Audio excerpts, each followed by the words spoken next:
Not all heroes wear capes. Some come in the form of a budget car maker. Dacia for a long time now have been a household name when it comes to offering budget cars. But they're no longer happy with just offering that. They want to now show that you can have all of the equipment and practicality still at an affordable price, which is now more important than ever before, with the price of electric cars skyrocketing and a cost of living crisis. Today I'm reviewing the Dacia Jogger, a car which has won a plethora of awards, and it offers something that a lot of car makers have ditched: 7 seats. So if you want to find out what I think of the Dacia Jogger, then please keep watching, and if you have any questions or queries about the Jogger or any more Dacias, then you can follow the link down below and someone from John Banks will get in touch. If you want to see more reviews like this, then this is the place to be. Hit the subscribe button and join the John Banks review channel. Just before we jump into the rest of the video, this is huge. We're giving away 2 tickets to the Alpine F1 Young Drivers Testing Experience at Silverstone over on our partner channel. If you wanted to get your hands on those tickets, then after this video, follow the link in the description box. Here on the John Banks review channel, the Dacia Jogger was one of the first cars that we wanted to cover. However, we held off because we wanted to get one in stock which features the brand's new logo, and this really does set off the Dacia Jogger. It makes it look pretty striking and not like a budget model. It looks really great contrasted with the grey paintwork, and then you've got that white Dacia logo. And you've also got these pretty funky white LED light designs as well. Now I'm going to be completely transparent and say that today we are reviewing one of the top spec Dacia Joggers. However, even the entry-level cars come very well specified. The Essential model comes with a smartphone cradle for your infotainment system via the Dacia app, LED automatic lights, heated rear screen, cruise control and speed limiter, rear parking sensors, electric front windows and air conditioning all come as standard. The Expression model improves upon this with front sensors, as well as a rear view camera, blind spot sensors, electric handbrake and keyless entry. The top spec model that I am with today has some fantastic black alloy wheels, which look great matching with the black wing mirrors as well. Now here is a really cool thing about the Dacia Jogger. This is amazing. The Dacia Jogger actually comes with a set of roof rails as standard, and you can also load them horizontally to make it into a bike rack. So that means you can get that extra storage for when you're taking the family on holidays or trips away. You can see by the nice square shape of the Jogger that that's going to give you loads of room in those third seats. You don't get a ton of space in the boot when those third row is erected. However, you do get 160 litres, which is about enough for a couple of carry-on suitcases. However, by using the little levers, you can drop down the third row seats, and then that gives you a massive 700 litres of boot space. There's a lot to like about the cabin of the Dacia Jogger. The quality isn't absolutely perfect. There are some scratchy plastics around. However, what can you expect from a budget car? But lots of things are nice, like the steering wheel, which is multifunctional, and you've of course got that white Dacia new logo across the front of the steering wheel as well. You get standard dials, which are not that common nowadays, but a lot of people aren't that bothered about digital dashboards, so I don't think that's going to put too many people off. You still get a lot of equipment like cruise control as standard, automatic lights and wipers in this higher spec model.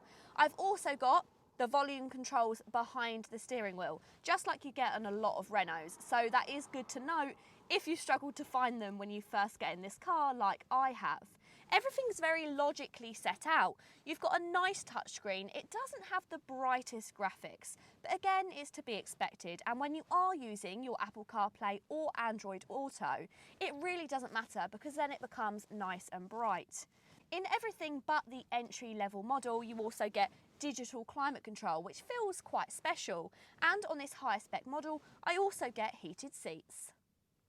That white detailing from the logo is also carried around the cabin as well. You've got this nice contrasting black and white fabric dash, and you've also got the white which just goes around the air vents. It makes the car feel very bright and cohesive.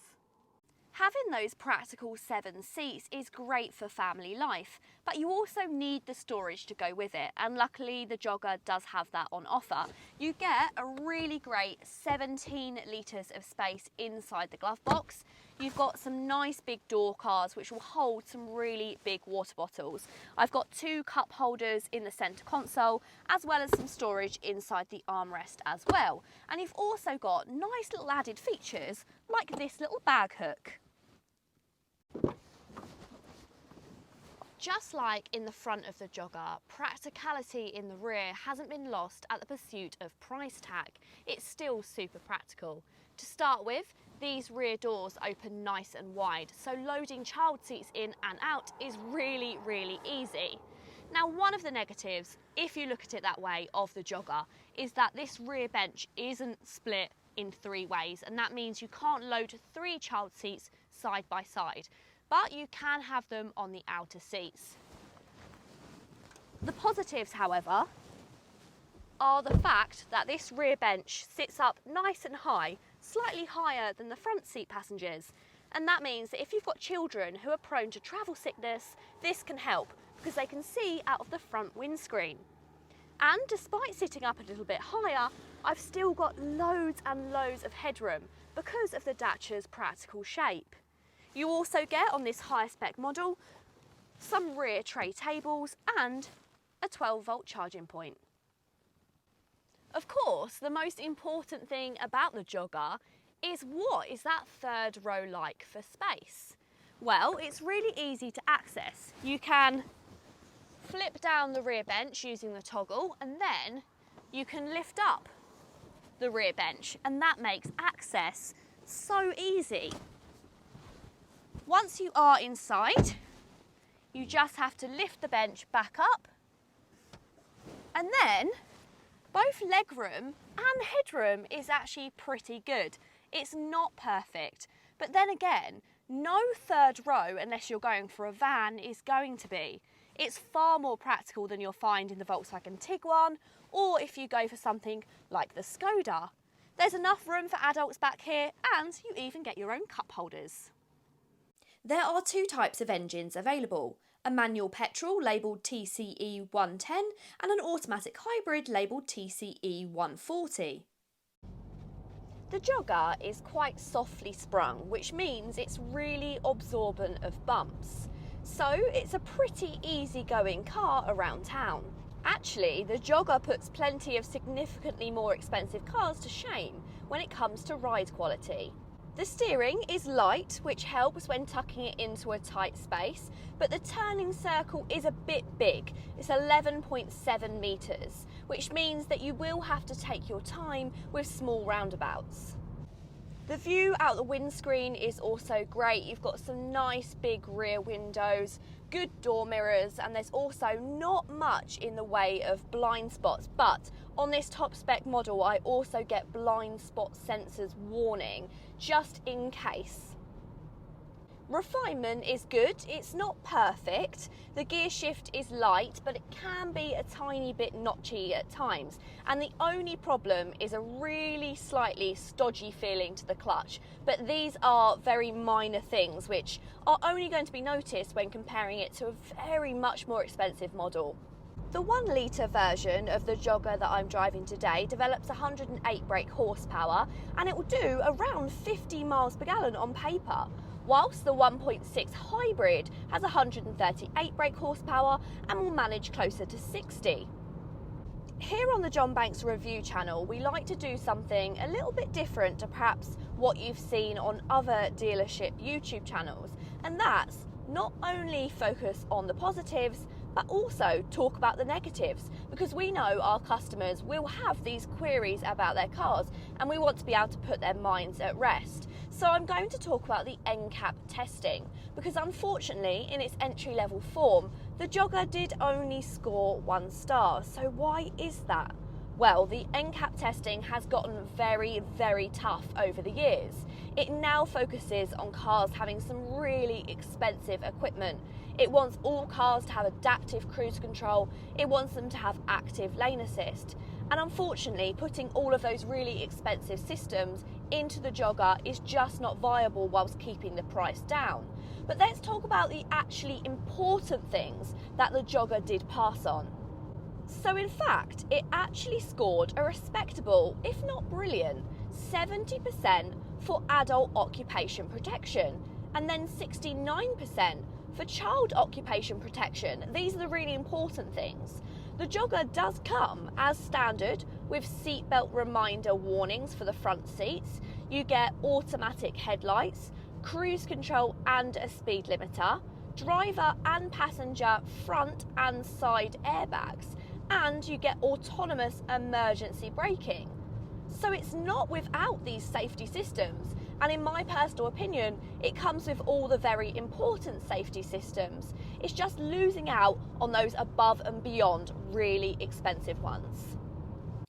Prices for the 7-seater MPV start at just over £17,000, or just below £19,500 for this top-of-the-range model.